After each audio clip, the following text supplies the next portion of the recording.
बवासीर का ऑपरेशन करवाने से लोग डरते हैं।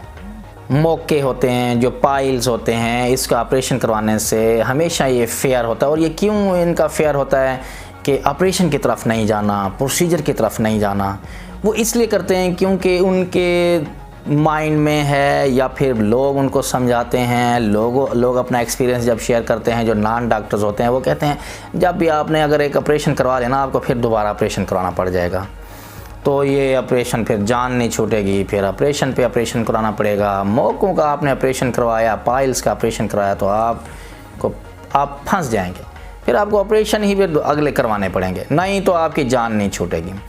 आज हम आप लोगों से ये जो कन्फ्यूजन है दूर करेंगे कि जो पाइल्स के ऑपरेशन होता है ये एक ही दफ़ा में सारा काम ठीक हो जाता है या फिर क्या ज़रूरत पड़ती है दोबारा ऑपरेशन करवाने की। वीडियो देखने से पहले हम आप लोगों से रिक्वेस्ट करेंगे कि आप हमारे चैनल को सब्सक्राइब करें, इस वीडियो को लाइक करें और ये दूसरे लोगों के साथ आप शेयर कर सकते हैं जिनको ये प्रॉब्लम होता है, so that they could benefit from this video.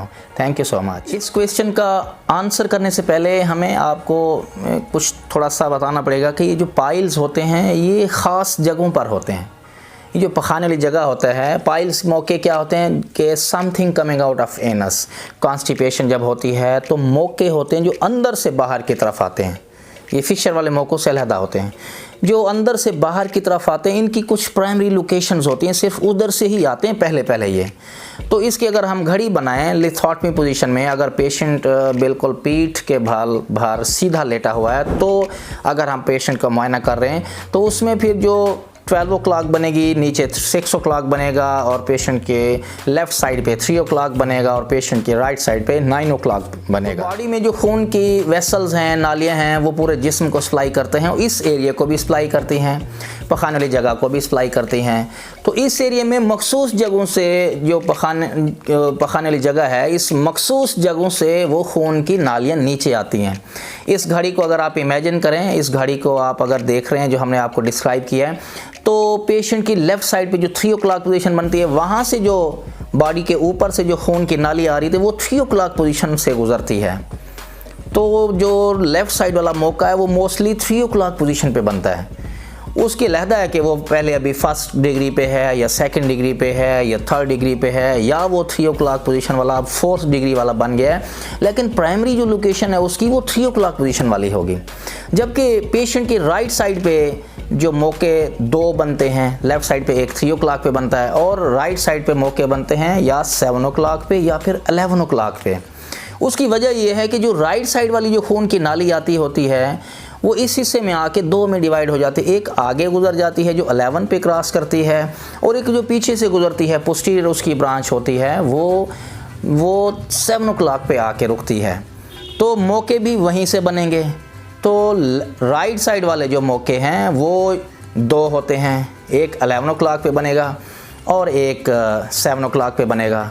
और जो लेफ़्ट साइड पे है, हमने आपको पहले भी बताया है कि ये मौके प्राइमरी लोकेशन वाले जो होते हैं ये 3 o'clock पे बनेंगे। तो अब यहाँ तक क्लियर हो गया कि जो प्राइमरी हेमरॉइड्स की जो लोकेशन है वो परमानेंट हैं, 3 o'clock पे, 7 o'clock पे और 11 o'clock पे। डिग्रीज अलहदा हैं, 1st degree, 2nd degree, 3rd degree, 4th degree, उस पर भी एक वीडियो है, वो आप हमारी वीडियो देख सकते हैं चैनल। इसकी मैनेजमेंट कैसे होती है, इन प्राइमरी लोकेशन वाले मौकों की मैनेजमेंट कैसे होती है, इस पर हमने वीडियोस बनाई हैं डिग्री के हिसाब से। जो 1st डिग्री की, 2nd डिग्री की अलहदा है, पहले मैनेजमेंट मेडिकल भी होती है, कुछ मयर्स भी होती हैं कि कब्ज़ ना होने दें, सब्जियों का इस्तेमाल ज़्यादा करें, आप इसबगोल का छिलका इस्तेमाल करें, और इसके साथ साथ आप हाई फाइबर डाइट लें, आप पानी ज़्यादा पिएं, इससे होगा कि कॉन्स्टिपेशन नहीं होगी और जो मौके जिस स्टेज पे बने हुए उससे आगे नहीं बढ़ते। अगर 1st स्टेज पर हैं तो उससे आगे नहीं बढ़ेंगे। कुछ फिर जब ये ब्लीडिंग हो रही होती है मौकों से, हेमरॉइड्स से, तो फिर डेफ्लॉन टैबलेट का भी रोल है।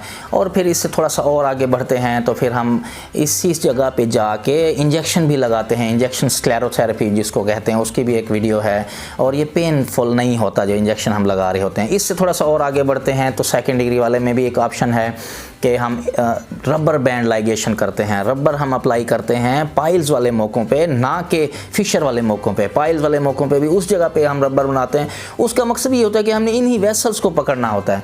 अगर लेफ़्ट साइड पे पेशेंट की लेफ़्ट साइड पे 3 o'clock पे हम अगर सेकेंड डिग्री का इलाज करने लगे हैं तो हम रबर जो है वो 3 o'clock पे लगाएंगे ताकि उस वेसल को ये जकड़ सके और फिर उसके बाद जो मौका है उसको खून नहीं मिलेगा, वो सड़ जाएगा, गल जाएगा और फिर निकल जाएगा, ख़त्म हो जाएगा।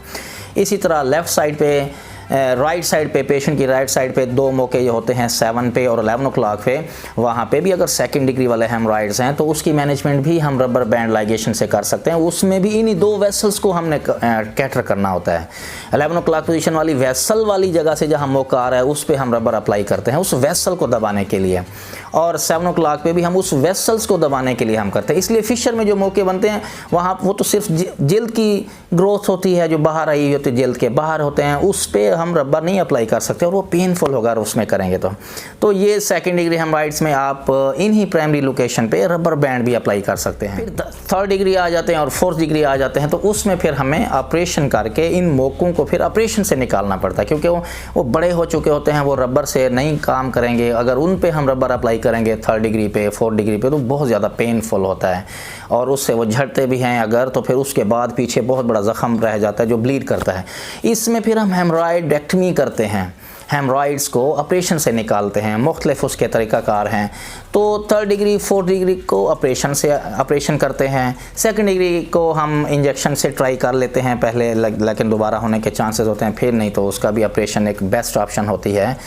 तो अब क्वेश्चन ये था कि क्या अब हम ऑपरेशन करवाते हैं तो ये दोबारा हमें ऑपरेशन करवाना पड़ेगा। इस खौफ की वजह से पेशेंट जो बहुत वेट करते रहते हैं, वो अपनी डिग्री जो पहले 2nd डिग्री का एंड था फिर 3rd डिग्री के शुरू में आए तो ऑपरेट नहीं करवाते, फिर 4th डिग्री में पहुंच जाता है मौके तो फिर वो क्योंकि अंदर नहीं जा सकते फिर भी ऑपरेट नहीं करवाते। इस स्टेज तक लेके आ जाते हैं जब कॉम्प्लिकेट हुए होते हैं। फिर सर्जन के लिए भी बड़ा मुश्किल हो जाता है, क्योंकि ये जो प्राइमरी लोकेशन होती हैं 3, 7 और 11, इसके साथ साथ इनको प्राइमरी हेमराइड्स बोलते हैं। फिर सेकेंडरी हेमराइड्स बनना शुरू हो जाते हैं। वो फिर क्योंकि छोटी छोटी नाड़ें बनती हैं तो वो क्या होगा कि अब 3 की बजाय 5 पे भी एक बना हुआ होगा, 2 पे भी बना हुआ होगा, इधर आप देखें तो 6 पे बना हुआ होगा, फिर 10 पे बना होगा, 9 पे बना होगा। तो इसे डोनट शेप बन जाती है, पखाने वाली जगह सारी भरी होती है, डोनट शेप बन जाती है। फिर साथ क्या होता है कि प्राइमरी हेमराइड्स के साथ साथ सेकेंडरी हेमराइड्स भी बन जाते हैं, फिर उसकी मैनेजमेंट बड़ी डिफ़िकल्ट हो जाती है। तो अब प्राइमरी हेमराइड्स को अब ये होती है कि हर पेशेंट में तीनों नहीं इकट्ठे बने हुए होते हैं। अब किसी को सिर्फ 3 o'clock पे बना हुआ होगा, 3C स्टेज वाला होगा जो जिसके ऑपरेशन की ज़रूरत होगी, जबकि जो 11 वाला है और जो 7 वाला है वो अभी 2nd डिग्री पे होगा, ये 1st डिग्री पे होगा। तो अब वैसे लॉजिकली यही बनता है कि अब 3 o'clock वाला अगर एक बना हुआ है जो कि 3rd स्टेज पे है या 4th स्टेज पर है तो उसी का सिर्फ ऑपरेशन करना चाहिए ना, उसी को निकालना चाहिए। हमारे पास एक आए थे पेशेंट, उनका सिर्फ 3 o'clock पे 3rd डिग्री हेमराइड बना हुआ था, जबकि 7 और 11 o'clock पोजीशन वाले जो हेमराइड थे वो 1st डिग्री में थे या वो इवन ना होने के बराबर थे। एक जगह से मौका बढ़ गया ना जो प्राइमरी था। तो उस वक्त ये फिर ऑपरेशन ऐसा तो नहीं ना है कि आप 3 o'clock वाला आप भी उसका भी ऑपरेशन कर दें और आप करने लगे हैं तो फिर आप 7 का भी कर दें और 11 का भी कर दें, ऐसा नहीं होता। अब ये 3 पोजीशंस पे हेमराइड्स हो सकते हैं या फिर इनमें से कोई एक पोजीशन हो सकती है। तो वो सिचुएशन ये होती है कि जब आप 3 वाला आप क्लियर कर देंगे, वो उस वेसल को भी आप टैकल कर लेंगे तो फिर वो 3 o'clock पे मौका नहीं बनता। लेकिन ये चांसेस हैं अगर आप बेहतियाती कर रहे हैं तो आप में फिर और पोजीशन पे भी बन सकते हैं। अगर आप एहतियात शुरू कर दें इस ऑपरेशन के बाद फिर आप चांसेस हैं कि आपको दोबारा ऑपरेशन ना करवाना पड़े, लेकिन चांसेस रहते हैं क्योंकि 7 और 11 पे अभी मौके नहीं बने थे, वहाँ पे हेमराइड्स नहीं बने थे या वो स्टेज पे नहीं आए थे कि वो 3rd डिग्री हैं या फिर 4th डिग्री हैं कि जिसका ऑपरेशन किया जाए। हमारे पास पेशेंट आए, पहले उन्होंने 2 ऑपरेट करवाए हुए थे 2 मौकों का, 7 और 11 o'clock पोजीशन पे, क्योंकि वो 3rd डिग्री हेमराइड्स थे तो उनका ऑपरेशन उन्होंने करवाया हुआ था।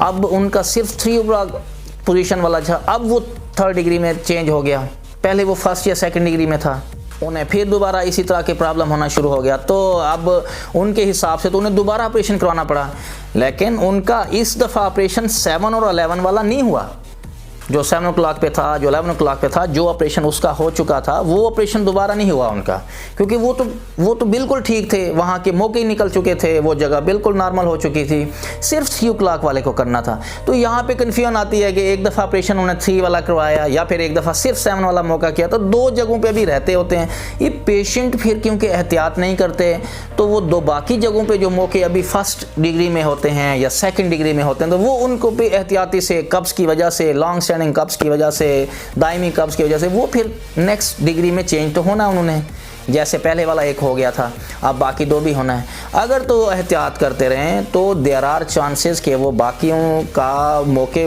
ज़िंदगी भर कभी ना बने, लेकिन क्योंकि उनमें बने हुए होते हैं तो उनमें ये प्रॉब्लम होता है, बेचारों को दायमी कब्ज़ होती है, उनका अपना भी कंट्रोल नहीं होता, मयर्स बहुत कर चुके होते हैं। तो फिर अब दूसरी दफ़ा जो मौके बन रहे होते हैं वो पहले वाले ऑपरेशन वाली जगह पे मौके नहीं होते, जो जिनका ऑपरेशन हो चुका होता है वो नहीं दोबारा बनते। ये ऐसा नहीं है कि मौकों का ऑपरेशन कराया तो ये दोबारा हो जाते हैं, दोबारा नहीं होते। जो अभी नहीं बने हुए होते उनका भी हम ऑपरेशन नहीं कर सकते। फिर एक ये भी होता है कि आप लेट किया है, 3rd डिग्री से 4th डिग्री हो गई है, तो हम फिर भी तीनों का ऑपरेशन एक साथ नहीं करते। एक मौके से दूसरे मौके के दरमियान जल्द हमें नॉर्मल जल्द थोड़ी सी छोड़नी होती है। उसका ये फ़ायदा होता है क्योंकि जब ये ऑपरेशन हो जाता है तो इसने फिर दोबारा हीलिंग होनी होती है, तो स्किन जो है ना नैरो होती है, जकड़ती है, उससे नहीं तो नुकसान होता है। अगर हम सबका ऑपरेशन इकट्ठे ही कर दें तीनों मौकों का, उससे ये नुकसान होता है कि एनल स्टेनोसिस हो जाती है, वो बहुत प्रॉब्लम होता है, पखाना फिर निकलना मुश्किल हो जाता है। तो ऐसी सूरत हाल भी होती है जिनमें तीनों इकट्ठे भी बने हुए हैं, तब भी हम उनका ऑपरेशन 2 कर देंगे, एक फिर हम छोड़ देंगे पेशेंट की बेहतरी के लिए कि उसमें एनल स्टेनोसिस ना बने। फिर कुछ अर्से बाद फिर हम जो एक मौका बच गया होगा, पहले 2 तो हो चुके होंगे, तो उसको फिर हमें एक जो आखिरी मौका बचा होगा उसका सेपरेट इलाज करेंगे, सेपरेट उसका फिर ऑपरेशन करेंगे। इस तरह 1 या 2 स्टेजेस में मौकों का ऑपरेशन हो सकता है, लेकिन ये नहीं होता कभी भी एक जो मौका निकल गया है वो दोबारा बन जाए उस जगह पे। प्राइमरी लोकेशंस जो होती हैं, क्योंकि वहाँ खून की नालियाँ वहाँ गुजर रही होती हैं, हमने उन्हीं को ही रोकना होता है।